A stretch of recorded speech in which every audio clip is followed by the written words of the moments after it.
Écoute, c'est l'oncle Thomas, murmura-t-elle au prince en désignant le nom griffonné dans le registre. Il était là et je ne le savais même pas. Le prince se pencha plus près, les sourcils froncés. Ton oncle? Celui qui t'a tout pris après tes parents? Sa voix s'éteignit alors qu'il assemblait les pièces. Oui, c'est lui. C'est la seule famille qui me reste, mais il n'a jamais été gentil avec moi. Il a tout pris quand mes parents sont morts, a expliqué Gouzi. Sa voix était teintée de tristesse et d'un sentiment croissant de trahison.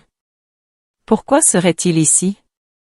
Et ce jour-là précis, le prince réfléchit à voix haute, en tapotant le journal de bord avec son doigt.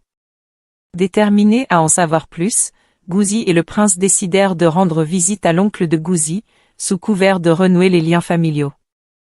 Lorsqu'ils arrivèrent dans sa grande et sombre maison, l'oncle Thomas les accueillit avec un sourire qui n'atteignait pas vraiment ses yeux. « Ma chère Gouzi, quelle surprise de te voir ici et avec le prince en plus, » dit oncle Thomas. Sa voix était douce comme du miel mais avec un léger tranchant.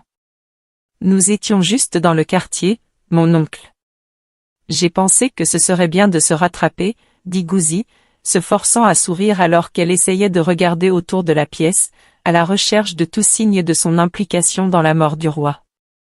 Pendant qu'il parlait, le prince orientait soigneusement la conversation vers le jour de la fête du roi. Cela a dû être tout un événement au palais ce jour-là. J'ai entendu dire que tu étais l'un des invités, dit-il avec désinvolture. Regardant de près l'oncle Thomas se raidit légèrement, ses yeux s'éloignant avant de retrouver son calme. Oh oui, une sacrée journée. Terriblement malheureux ce qui est arrivé au roi, répondit-il d'une voix un peu trop désinvolte. Gouzi et le prince échangèrent de rapides regards, leurs soupçons grandissant. L'air était lourd de vérités non dites. Avant de partir, Gouzi a réussi à glisser subtilement un petit livre. Remarqua-t-elle en jetant un coup d'œil par la poche, en tissu de l'oncle Thomas pendant qu'il leur apportait à boire. C'était un journal avec des dates, et des notes qui pourraient bien contenir l'indice dont ils avaient besoin. De retour au palais, Gouzi et le prince se penchèrent sur le journal. C'était rempli de projets et de réunions, qui faisaient allusion à la profonde envie et à la cupidité de l'oncle Thomas.